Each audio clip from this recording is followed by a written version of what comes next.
that a lot of things that we see, people say we're doing a DIY repair, we're doing a DIY this. It's all started years ago for a lot of Jamaicans who were living in poverty.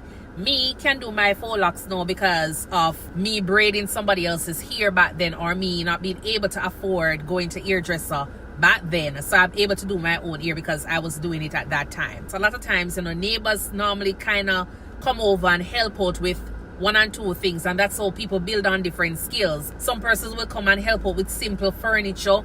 If you're building a wall, putting on a roof, a lot of times a lot of persons will come out and help. And there wasn't any formal training, with those persons. It was just people coming up, doing things, and they're basically practicing. They're watching other persons doing it. And out of necessity, whatever they were doing back then, they become carpenters, they become plumbers because of all of that. So a lot of times you might